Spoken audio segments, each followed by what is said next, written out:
Сатурн, господарят на кармата в наталната карта. Днес ще поговоря за една от най-важните позиции и планети в астрологията. Това е именно Сатурн. Много хора се страхуват от него, защото го свързват с ограничения, с трудности и изпитания. Но истината е, че Сатурн не идва за да ни наказва, той идва за да ни научи на нещо. Затова често го наричат господарят на кармата. Наталната карта Сатурн показва областта от живота, която ще трябва да положим най-много усилия. Там рядко получаваме нещата лесно. Срещаме забавяне, трудности, препятствия, предизвикателства, страхове и моменти, в които се съмняваме в себе си.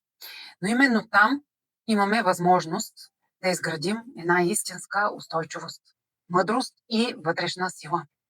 Много хора забелязват, че след 30 години започват да усещат енергията на Сатурн по различен начин.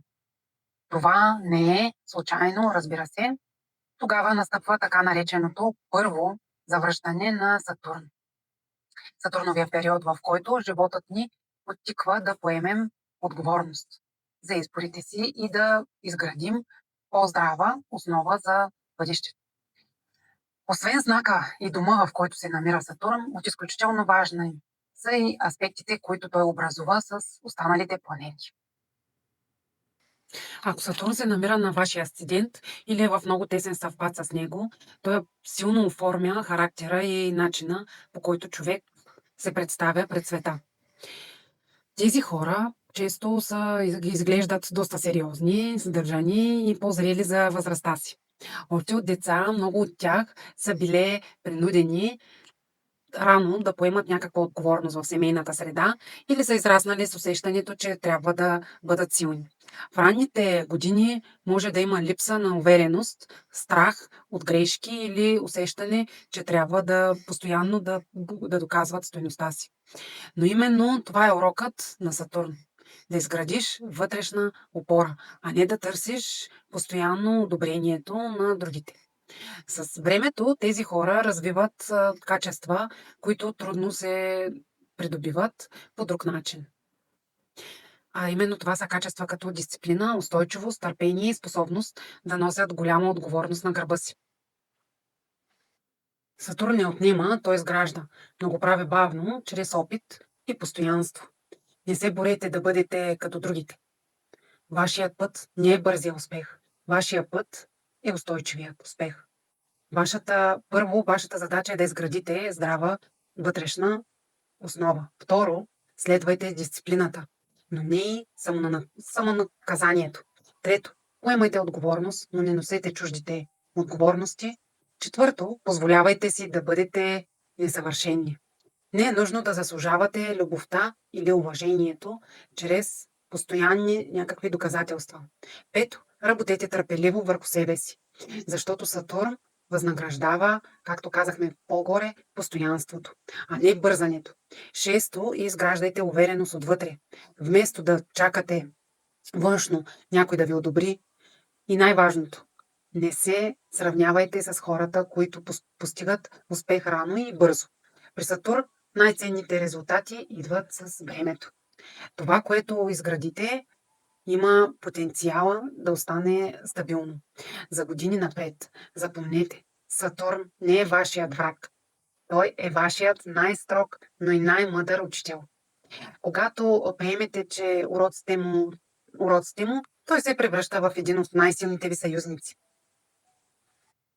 Хармоничните аспекти в картата показват, че качествата на Сатурн – дисциплина, търпение и постоянство и отговорност се проявяват на по-естествено, когато човек постепенно изгражда стабилност и с времето получава заслужените резултати. Напрегнатите аспекти не означават лоша съдба, разбира се. Те показват, че ще има повече уроци за усвояване, могат да се проявяват като страхове, несигурност, чувство за вина, прекомерна самокритичност или усещане, че всичко става по-трудно, отколкото при другите. Но Сатурн винаги възнаграждава за положените усилия. Той не обещава някакви бързи резултати, а трайни и постепенно. Затова хората с силен Сатурн често постигат най-големите си успехи по-късно в живота си, когато вече са изградили необходимите знания, опит и характер.